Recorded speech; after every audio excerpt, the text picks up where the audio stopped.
Hello mga kaibigan, welcome sa Kusina Inday Runing. Ayan ang mga nakuha natin. Oh, mayroon tayong tatlo lang kinuha natin. Marami pong kalamansi sa aking garden dahil tatlo ang ating puno. Oh, ang aking sariwa. Magluto tayo ngayon mga kaibigan. Oh, ito yung na-harvest natin na mga sitaw dito sa ilalim. At mayroon po tayo ditong, ayan yung mga itlog sa ating manok. Ayan. Kunin natin. Ayan po siya. Oh, ayan. Magluto tayo ngayon.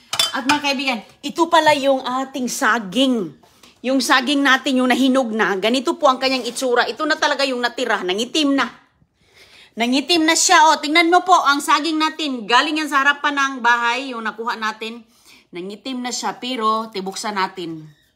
Buksan natin kay, ayan, pakita ko sa inyo ha. O, tingnan mo, busok kaayo. O, ayan, ang itsura niya. Maganda. Ayan, ang kagandahan ay nasa loob mga kaibigan. Ayan, ang labas hindi po siya lata o bulok na. O, ganyan ang itsura niya. O, ang mga panglabas na anyo ay hindi po yan importante. Ito ang nagpapatunay ang saging. O, tingnan mo, ang ganda ng loob niya. O, wala yan. Nasa balat lang po yan. O, tingnan mo. O. Napakatamis ang hinog na to. O, saging na to. Gabi. Sarap. Okay. Nagpapatunay na ang balat ay walang silbi, kundi ang importante ay sa loob. Ganda. So ngayon, masuras Inday Runing. Yan yung nakuha natin. Oh, grabe. Ginagamit natin yan. Ayan, napakagandang basura. Sus ko. Panggarden yan. Yung balat. Wala akong ganito dahil hindi pa ako bumibili ng ganito. Ang ganda-ganda ng basura mga kaibigan, tinatapon. Ayan po, di kuryente po siya. Ayan. Oh. So dito po ikaw mga pandesal, mga munay, dito ko tinutoast natin. Ayan. So kung bibili ka nito, mga $50 din to. Oh, magkano na yan sa Philippine pesos, di ba?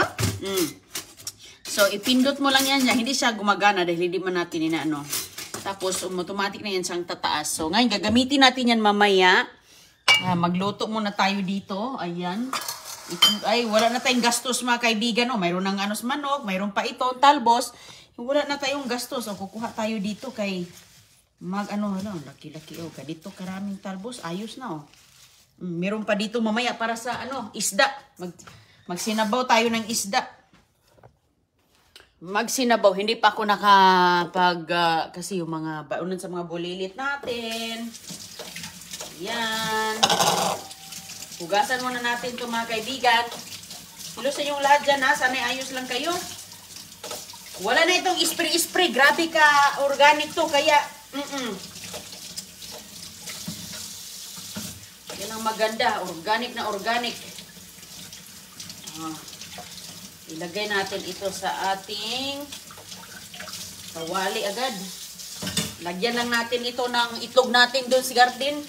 Galing sa, doon, manok natin ba? Masipag silang mangingitlog po, araw-araw nangingitlog. Ikaso yung mga bulilit ko, si Chris, nagbabaon din ng mga marami. Yan ang binabaon ni Chris. Yan yung kayang snack din.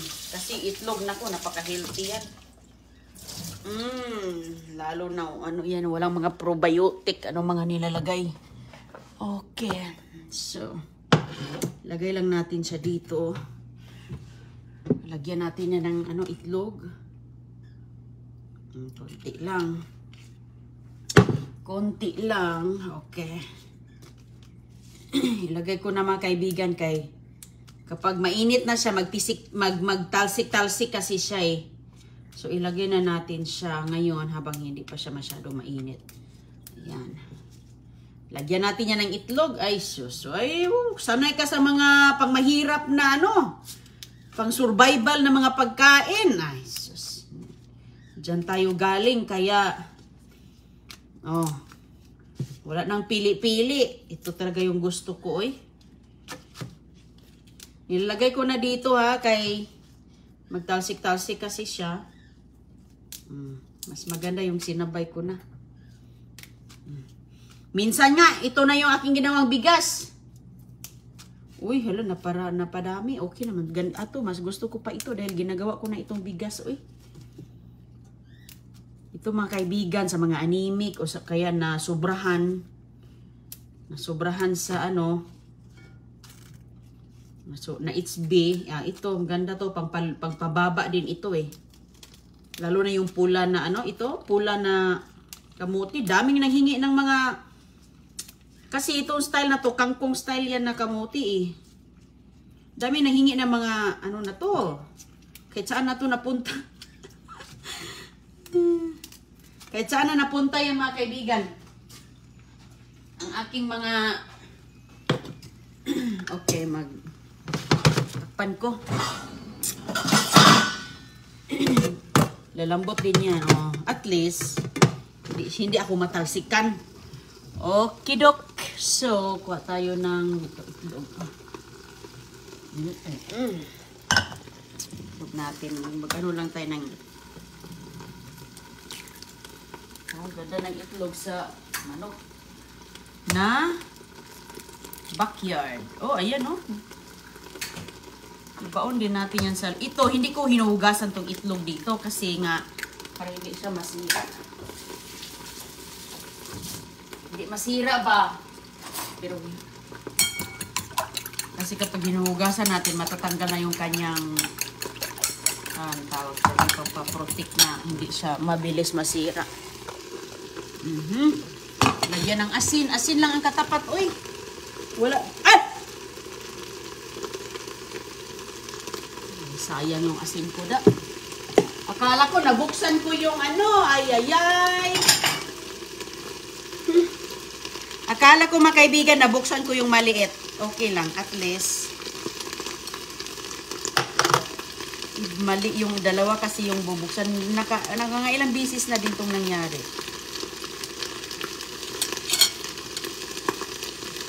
Okay, wala na. Ay, ay, ay.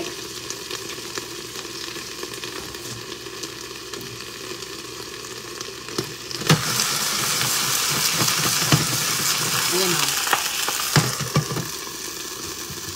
Dalawa kasi dito ang lagay, ang ano yan, oh, malaking butas at maliit na butas. Hindi ko na ano. Okay lang. Masayang tuloy. Balik na rin natin.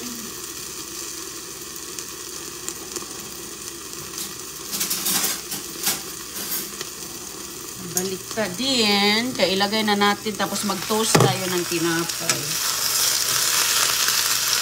Ganun lang.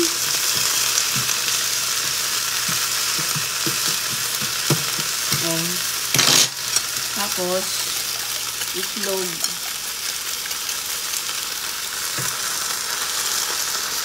Walang gastos na healthy na pagkain. Ay, hindi na natin maghanap ng wala dyan. Oh, ito, tatlong.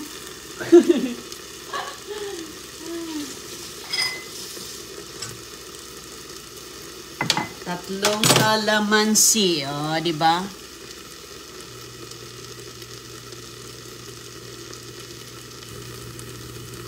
Tatlong kalamansi pang ano, kalamansi juice na. Hindi ka na magbili ng lemon juice. Ano pa yung mga press. Okay. Hinaan lang natin yan. Lagyan natin ng tubig. Kung mayroon kang honey, lagyan mo. Kung wala, hindi na kailangan.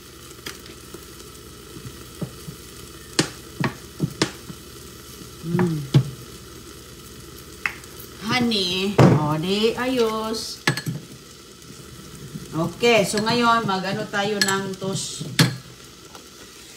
Ito gamitin natin ang ating sus mga kaibigan, napakaganda talaga to. Wala talaga akong ganito ay tinapon mga pinaglumaan ng mga apam.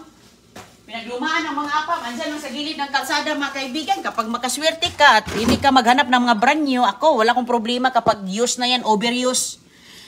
Use or overuse. Basta maayos. Kukunin natin. Ayan, tinapay. Palaman yan doon sa ating talbos. Pero hindi man ako masyadong nagtitinapay. Ngayon lang kasi papakita ko sa inyo ang ating toaster. Mga ganito mamahalin pa tong brand na to. Itong mga brand na to, nasa mga 40 to 50 dollars yan. At saka, ano pa sa ilalim mga kaibigan,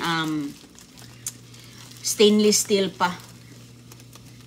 So, ayan, automatic na yan siyang pagbatos na. Taas na yan. O, balitarin natin ang na itsura nito. Amin na, hindi na nga ako nagkakanin. Baliktarin natin yan mga kaibigan. Pagtong na. Oh, para siyang kamuti cake na. Naging kamuti cake. Sa hilig lang yan ha, kasi iba-iba naman tayo. Ito, luto na. Tapos, fruits pa ko nang nakuha, oh. Hugasan natin to. Inano na pala ito ng ibon, oh. Tinuhik-tuhik na ng ibon. Ayan.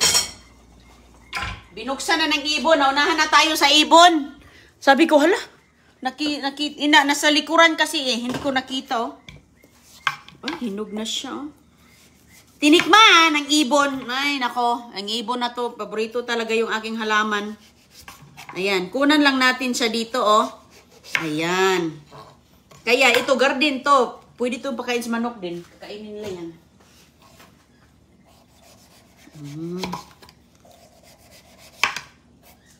Ito, maganda itong papaya kay matamis. O, tinamong kulay pa lang.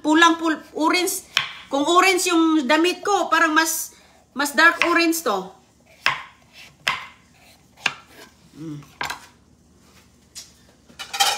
Sabi ko pang gagawin mga kaibigan ngayong araw. Umaga pa kasi dito, iba yung oras natin. Ayan.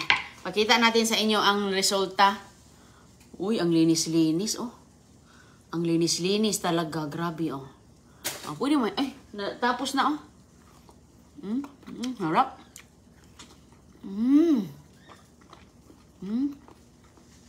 Pwede mo ng pang-almusal to, eh.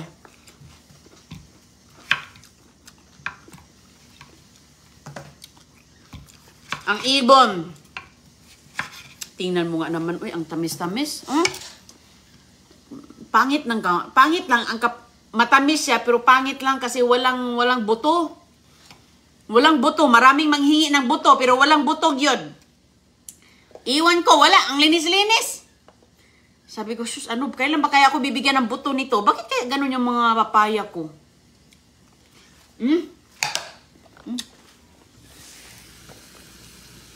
Ito, tapos na. Ganyan po ang pag-toasting. Toast bread, hindi po yan sunog. Ganyan talaga ang toast. Ayan. Kasi kapag, kapag hindi ganito ang kulay, hindi toast, hindi malutong, ang tawag dyan. Okay, so ayan na po. Luto na.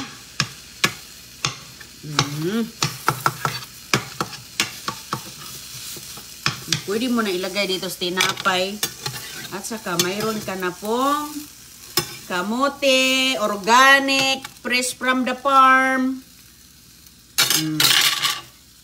Ayan. Okay, oh. Kung mahilig ka sa kamote, okay, good for you. Kasi nga, maganda yan sa ating kalusugan.